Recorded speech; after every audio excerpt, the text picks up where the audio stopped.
Blog Talk Radio. Hello, everyone. Welcome to an all-new episode of the Ajay Bruno Show. I'm joined today by Casey Biggs. He's an actor, musician who's appeared in a variety of plays, movies, and TV shows. You may know him as Damar from Star Trek Deep Space Nine. And let's get him on now. Good morning. At least out on the West Coast. Good to have you with us. Yes. Well, afternoon out here, but it's good to have you with us. Don't you have a big nor'easter going on there? A little bit. Not too bad, but unfortunately, not the same weather you do. So, anyway, let's get right into it. So, I read that you decided to shift direction from football to acting originally. What inspires you to first? What's that? That was a long time ago.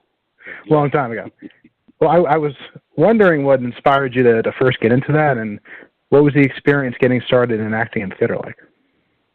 Well, I was fortunate enough to go to a high school in Toledo, Ohio, that was very famous for its musicals.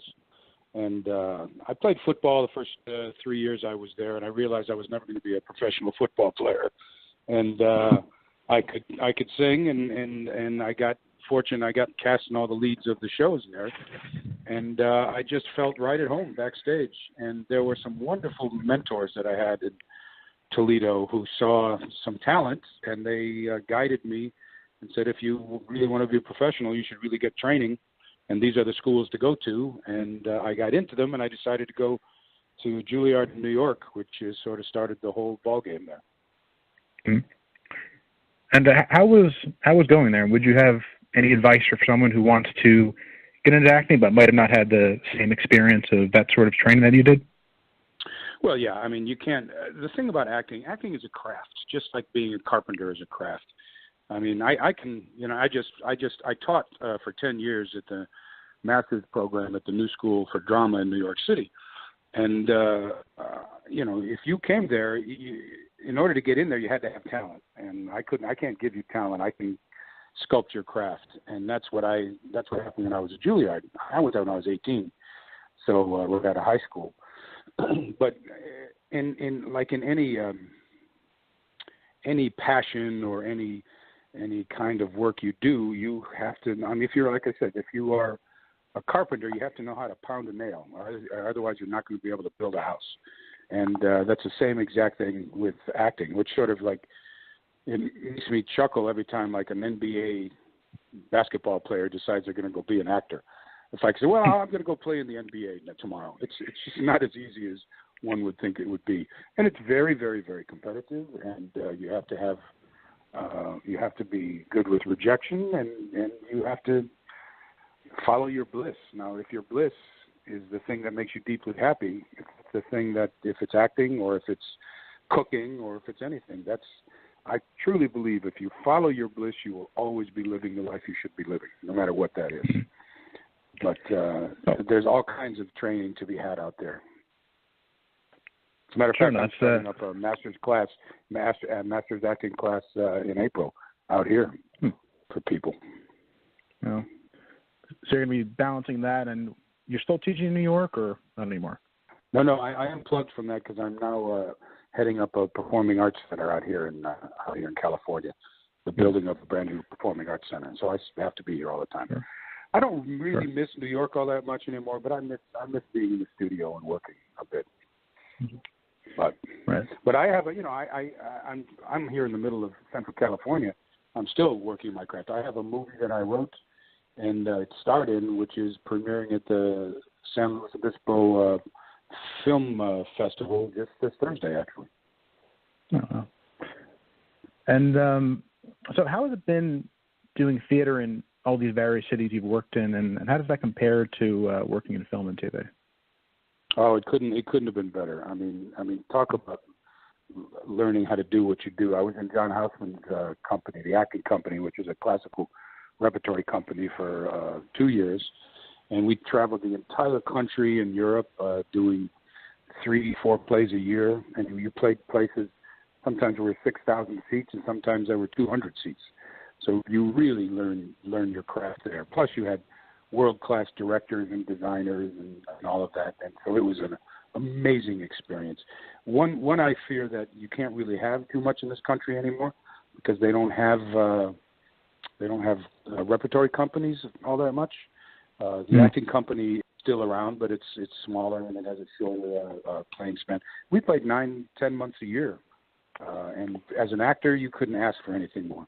Especially as an actor in your 20s who gets to travel all over the country and go to every city you can imagine doing Shakespeare and restoration plays and Beckett and all the rest of that.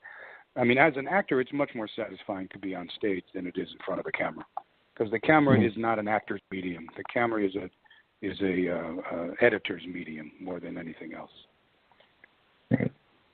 Well, that definitely makes sense. Well, let's get into some of your film work.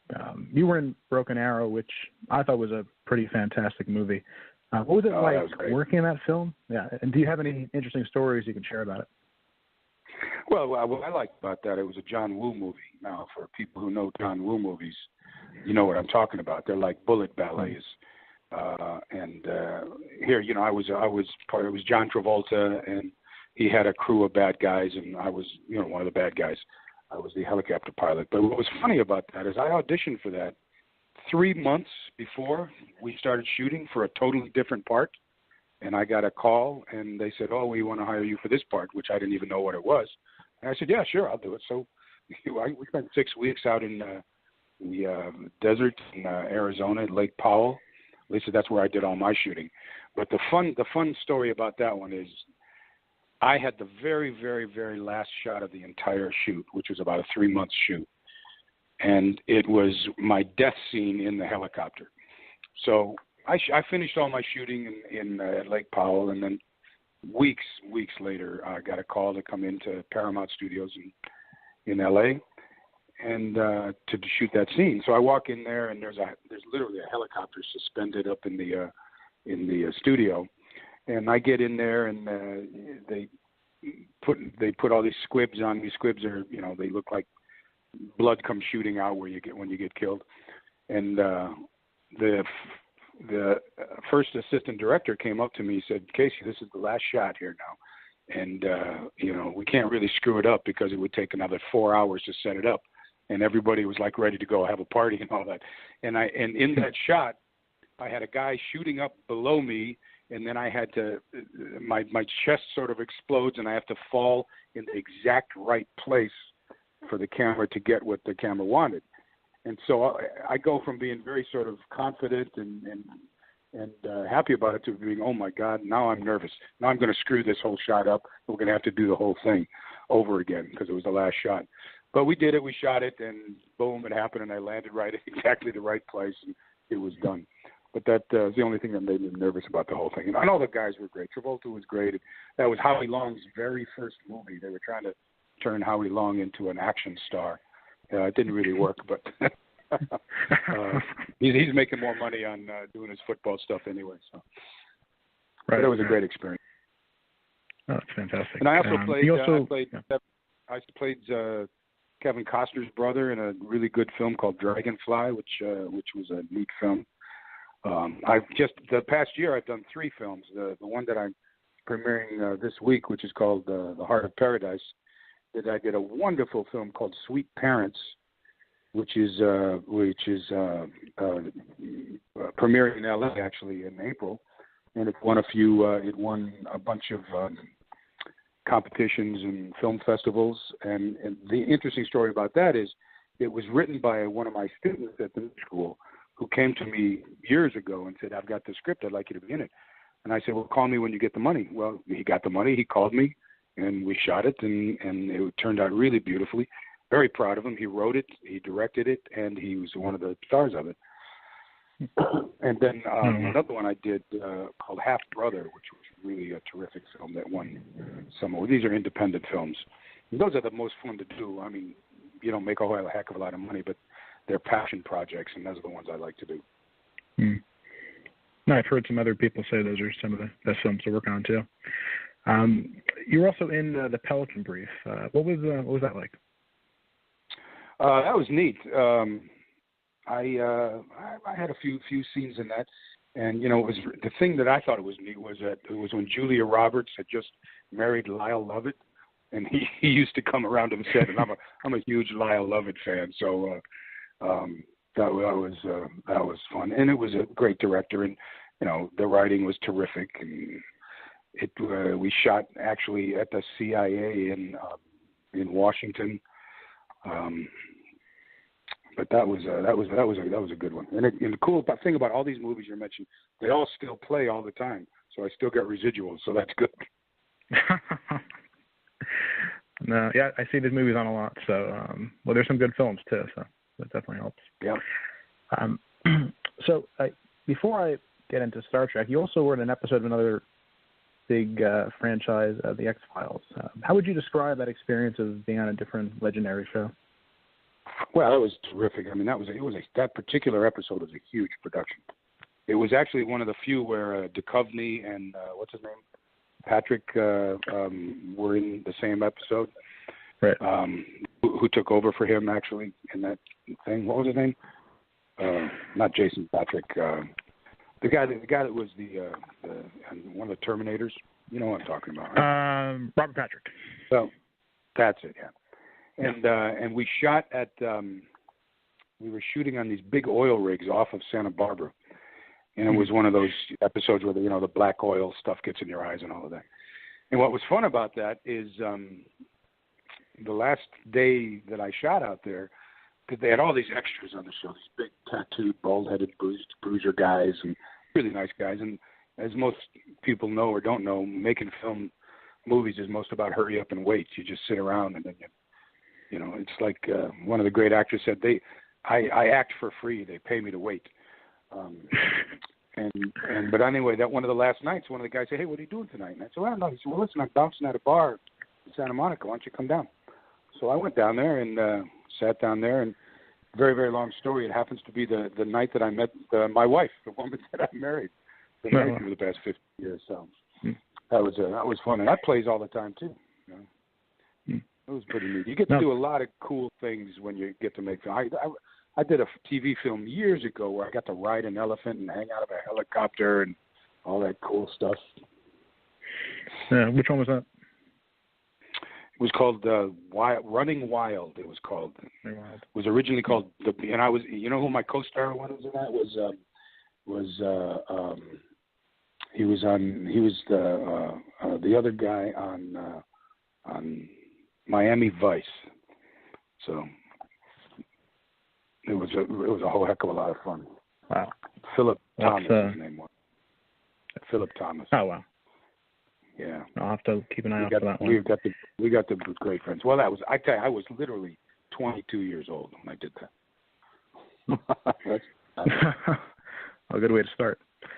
And also, I just want to say too that I'm gonna probably be doing a recurring thing on a new Shonda Rhimes show called For the People, which I think is just premiering around now. Actually, playing an attorney in that. No, I think I heard of that one, so we'll definitely keep an eye out for it. Well, your character Damar on Deep Space Nine, I think that turned out to be one of the more complicated roles. But I read that you thought it was pretty minimalist when first reading for the part. What made you draw that conclusion, and how did it evolve from there? Well, because I went into audition and it was literally five words, and that was the whole thing. 5 words in the whole episode, and I thought, what the hell am I doing here? I went to Juilliard. They could have an extra do this part. But I didn't. They had sort of plans, ideas for the character. They don't tell you that stuff. You know, you just walk in. And I've told the story in the conventions where I went in there and I say, they're in range, sir, fire. And they go, oh, that was really an intelligent reading. And I thought, who are these guys? And then I got called back the next day to do the same thing. But what little did I know, this is what you never really know. Ira Bear, who was the showrunner and executive producer, he was a huge fan of the Alamo. And I starred in the very first dramatic IMAX film I ever shot. And it was called The Price of Freedom, and it was about the Alamo. And little did I know that I had the job the moment I walked in the door, because he saw that film and he thought it was fantastic. So I didn't know that. And I did the one episode and I figured, well, this is it. It's done. But then I ended up on the show for 5 years and became the leader of the Empire. So that's pretty great. Now, it worked out better for your character, but still nice to be the leader. Well, but I mean, the thing is, if you're going to die on the show, it's great to die the last 5 minutes of the last episode of the last season of the show. They could have killed me off 15 times. That's true. They could have killed me off when I killed the Ducat's daughter. But they liked me better than they liked her, so I stayed on the show. Yeah, and better than dying 8 times like Wayoon, so worked out for you. Yeah, that damn Wayoon, I tell you, man. One of my favorite lines in that is that Jeff and I were having a scene, and he comes in and he starts, giving me some crap, and I look up at him and I say, well, you better be careful who you're talking to, or I'll be talking to Wayoon number 9. Yeah, but that's another thing. They like Jeff so much too. They killed him off, and they said, "Well, man, why did we kill him off? We just liked him so much." And they said, "Well, hey, come on, we're out of space. We just clone him," and they just keep cloning him all the time.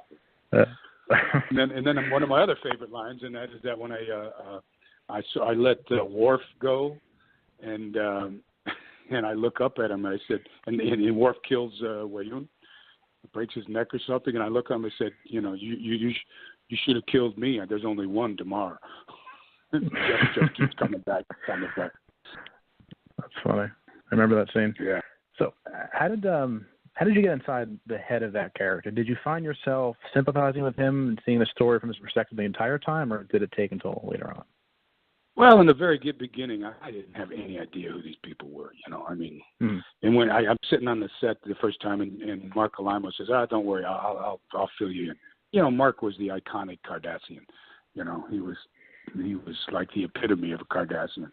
And then you had, the major 3 Cardassians were he and I and Andy Robinson. You couldn't have 3 more different personalities as characters, and it was great. But the way I looked at it in the beginning, he was a loyal lieutenant to Mark, to Gul Dukat, and the bigger my part got, and the more Dukat sort of went off. Who the hell knows where he went off to? I mean, what they did. How did he all of a sudden start looking like a Bajoran? It just cracked me up.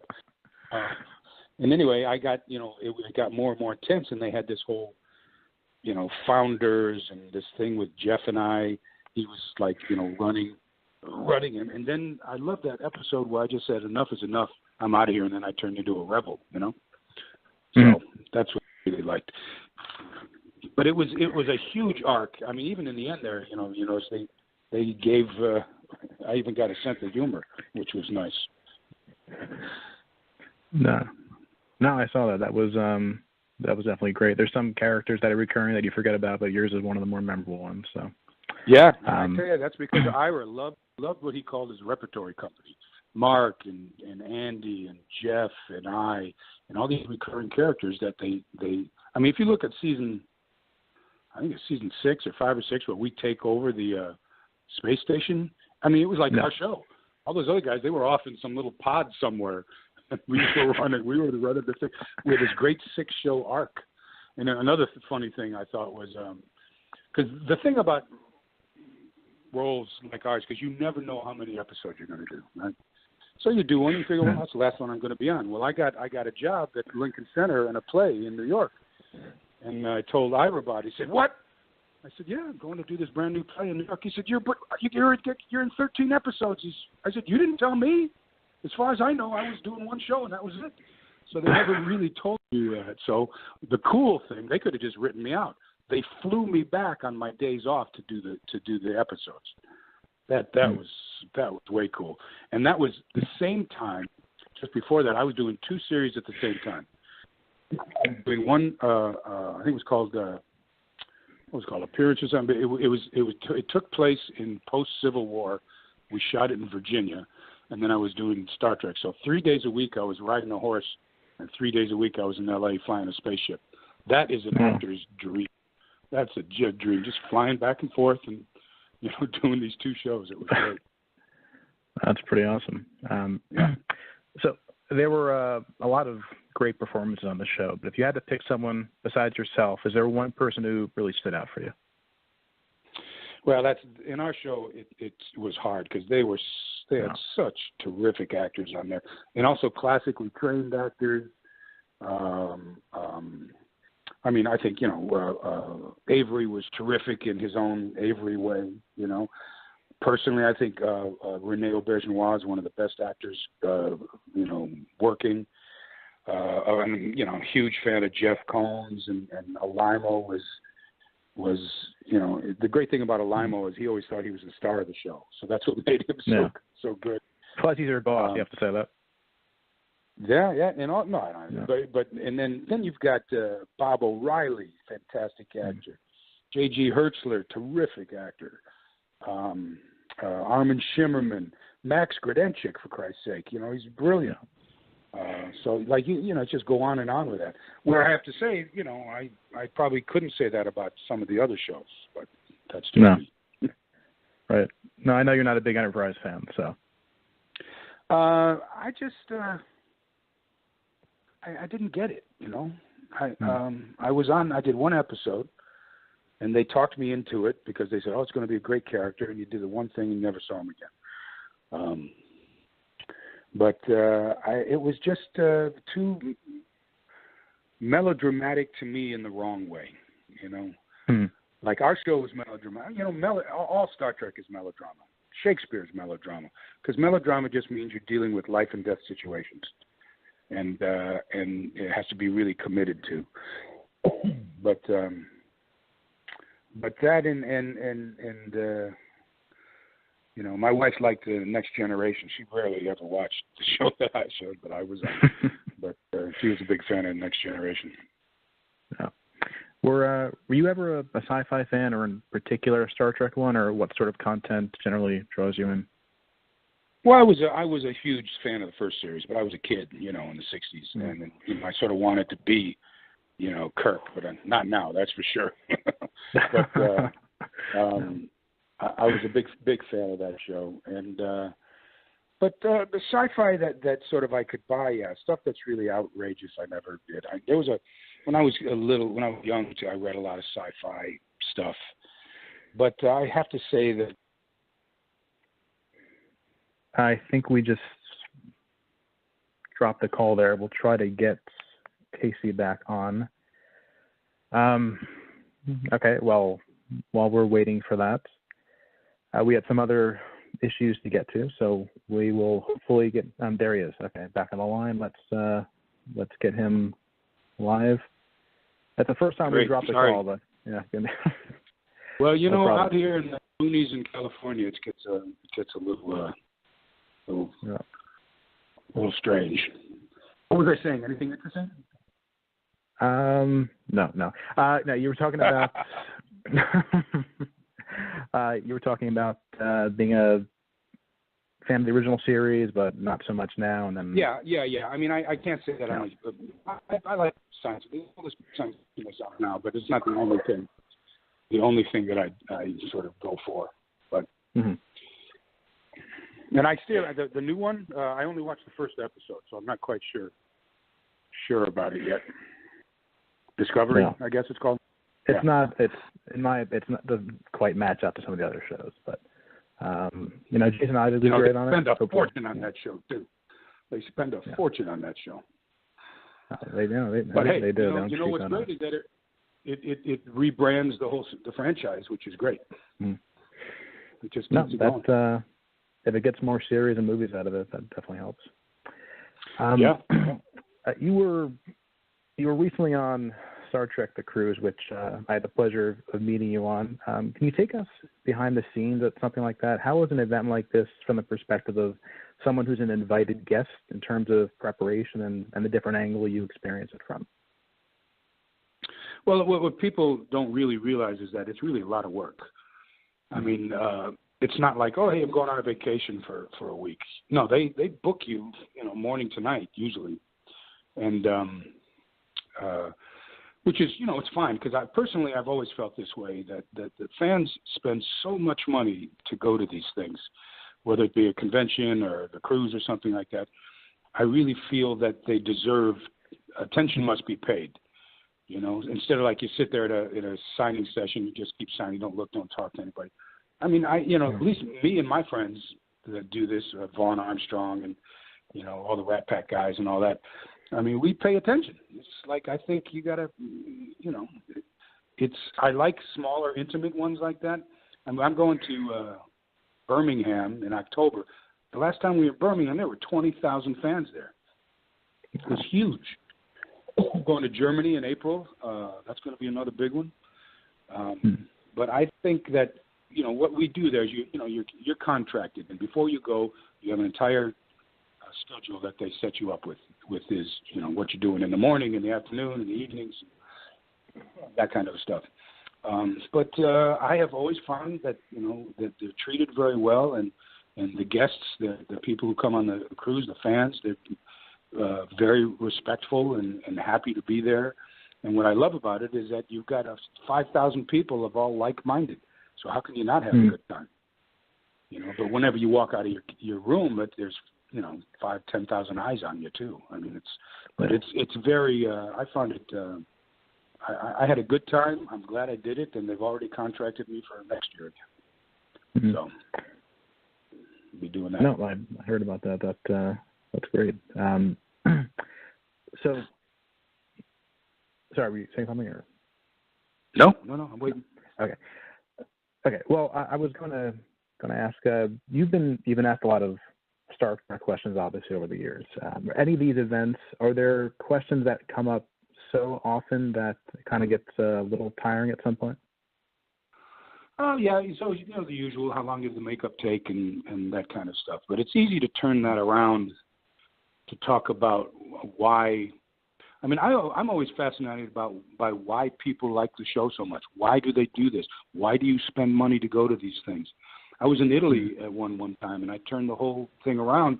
Instead of them asking me questions, I asked them questions.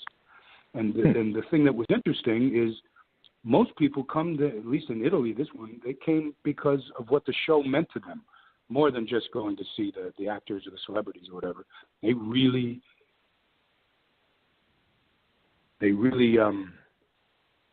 went there to share the experience of what the show meant to them. And I find that that's true. I mean, on these cruises, I've met people that, I mean, they became engineers, scientists, whatever, because the show inspired them. That's extraordinary, I mean, I think. And it's not that, that cliche thing about, Star Trek fans are all geeks. It's not true. They're engineers and they're scientists, and it's fascinating. Right. And you always hear about things like the cell phone coming out of the original series being inspired from that. So, well, everything. I mean, practically, it's ridiculous. Almost daily I can say that's there because of Star Trek, and this is so. It's like Star Trek. We are truly only limited by our imaginations. And that's what that kind of show sort of lets your imagination run free. It's like what I said with like Jeff. Hey, they killed him off. Well, hell, we'll just create a planet where they keep replicating, Wayuns. Well, that's the beauty of sci-fi, I guess. Good. Well, look, I read a thing today where they're going to start doing these Uber helicopters, right? These driverless helicopters. They'll be able to fly you someplace, there's a good place, and that's all Star Trek stuff. I mean, if we hadn't gone to the moon, we wouldn't even have these things. And now the sad thing is we don't have people with the vision in there to realize how important that kind of thing is. That kind of commitment to exploration and I mean, creating the scientists, creating the engineers that actually take us into the future. People get too small-minded and think, let's put a wall around the country so nobody can come in. But let's not go there. No, I don't think we have the same vision that they had maybe during the Apollo era, and it's a shame. No, it's not. So a few other questions I want to get to real quick. So you're involved in two different Star Trek themed musical groups. When did you get your passion for music, and how's it been being a part of both of them? Well, I've always been a musician from my high school days, and I had a band in high school, and I've always played guitar and written music and that. And one time I was sitting with Vaughn, and he had his little ukulele, and he was playing some. I said, that's pretty cool. And he said, hey, well, let's start a band. And so I said, well, that's not a bad idea. And then we got Steve Steve Rankin involved, who's a fantastic musician. He's been on a bunch of the shows. And we wrote a bunch of music. I think the first CD was mostly Vaughn's wrote them, and then we arranged them and recorded them. And the second CD we had, we all contributed. And it's just been a blast. I mean, we're like rock stars in Germany, but that's not saying a lot because so is David Hasselhoff. So but we had a great time playing over there. We played. We're actually the Enterprise Blues Band is playing in Birmingham when we go in October. And then I think it was Lolita Faccio came up with the idea about the Rat Pack, Star Trek Rat Pack, and got Max on writing some tunes, and we've been doing that for almost 10 years now. And it's a blast. I mean, we're doing that in Germany. We're doing it again in Vegas. And it's fun. And it's in the contract that they have to serve us 2 drinks every show. Wow. That's fantastic. But I have 2 bands here, too. I have the Paso Wine Man Band as well, which I have 2 versions of that, which is one is a blues band and one is a jazz band. As a matter of fact, this Friday up here in Paso Robles, I have a big concert. I keep what I call it keeping your brushes wet. Keep your brushes wet. Yeah. Keep doing it. Oh, that's a good philosophy. So, yep. Are there any particular type of roles you haven't tackled in the past, but you'd like to in the future? I mean, there's a few classical roles I would like to do, and there's a couple of contemporary plays I would like to do. Like I would like to do Who's Afraid of Virginia Woolf, Edward Albee play, and I think the funny thing is that I'm a little more satisfied by directing now than I am by acting, because when you're director, you get to play God, really. I mean, you get to tell the story the way you want to tell it, and you sculpt the whole thing from, at least on stage, from because that's what I taught in New York. I taught directing and acting, classical acting at the New School. But role-wise, in terms of film and television now, we're not the Young Turks anymore. The show's never really going to be about us anymore. So my manager, he says, Casey's the kind of guy. He's like, he's the guy in charge who's still kissable. I sort of like that. That's a good thing. You go and do your thing a couple of days, and then, I think Gary Cooper or one of those guys, they said, what do you look for in a role? And he says, days. He said, days off. That's what he looks for. My life is so incredibly full right now, and I'm so fortunate to be able to continue to act and direct and live my life up here and build, work on this performing arts center. And it's just, a cup of coffee and a bagel, and you're going to be 70. You know what the hell happened? Oh. There's just so much. There's so much. Yeah. Well, fortunately, Kardashians, you can't tell them apart, older or younger. So. That's right. Yeah. I wonder what about that. Yeah, I wonder how they use an old Kardashian. Yeah. But that doesn't matter because now I'm indelibly in the mind of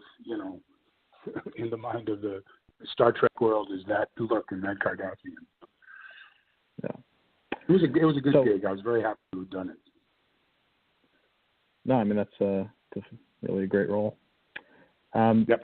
So can you tell us anything about either the upcoming Df9 documentary, or I know you've talked about some of your projects, any of those you haven't mentioned yet? Yeah, I haven't seen the documentary yet. I think it's what I love about what happened with that thing. They needed about $150,000 to finish the film, and a bunch of us did a little sizzle reel about the GoFundMe thing. I think within 24, 48 hours, something like that, at $700,000. That's because so many people wanted to see that thing done. So that meant that they could take a 60-minute doc and turn it into a 90-minute documentary. They could get better footage. They could do more interviews. I mean, I think it's just going to be terrific. But I don't quite. I mean, we all did. A bunch of us did a number of interviews for it, and it'll be. And I know that Ira went around to the conventions and interviewed some of the fans as well. And I think they're going to be. I may see it in Germany. I think they're going to be in Germany. The guys that did the doc. So that'll be great to see. And we'll see what happens. I don't know. Have you seen the Trekkies movies? I have, not recently, but I know you were in the second one, I think. I was in the second one, yeah. And like I said, in the second one at the end there, 50 years from now, they're still going to be having Star Trek conventions. And that's what's extraordinary about being involved in that whole world. No, it's beyond crazy what happened in the franchise. So, yeah, amazing, just amazing. How did you get to be a fan? I've been watching for so long now. I recall watching the first episode of Voyager when I was like 6. So I've pretty much been watching straight through. I've seen all the series at least one time. So I would say I've always been into sci-fi in general. Just the stories you can tell, the parables, the way that it relates to the real world, and it's a lot deeper than a lot of other shows. Yeah, it deals with. That's. I think that's again, like in Europe too. It's even more so. It's what it can deal with in terms of race and sex and all the rest of that, because they're aliens, can go a lot further than what they could have done in the day when it was originally came out.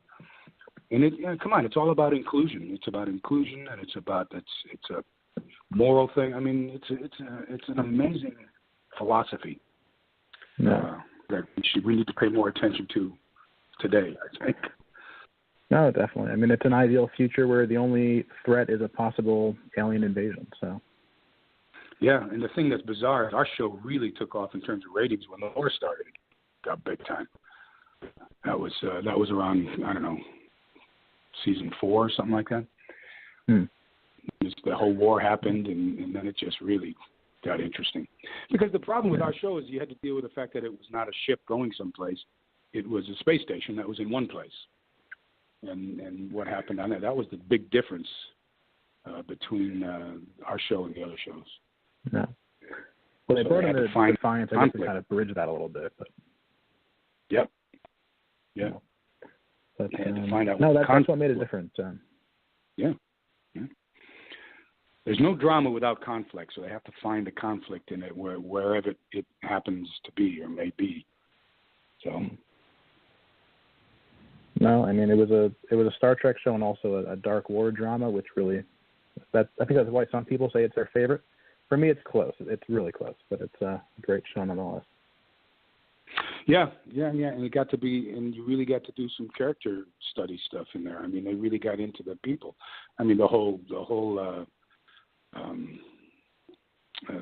Armin's whole world, and then the Romulan thing. I mean, it's just fascinating. I mean, all you have to do is you change the names from aliens to black, white, red, yellow, and and we got the same thing going on.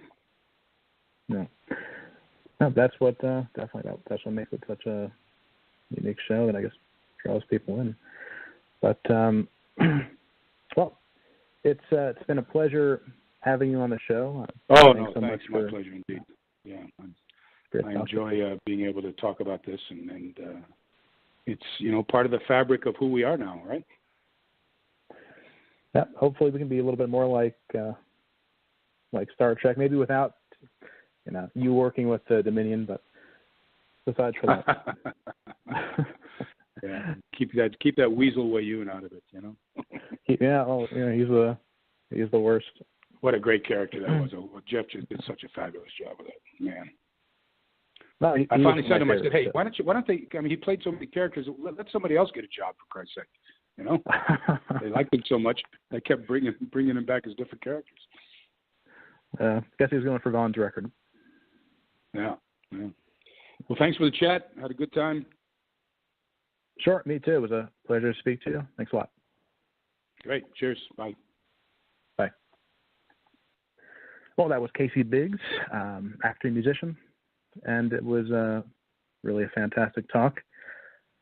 We had a little bit of connection difficulty before. Luckily, it didn't last long. So this is the end of our show for now. I can announce that next Monday we'll be having Dr. Seth Shostak on. He is a senior SETI astronomer, has been on many documentaries, so that should be a good show. Be sure to tune in for that. Until then, this is the AJ Bruno Show. Thanks so much for joining us.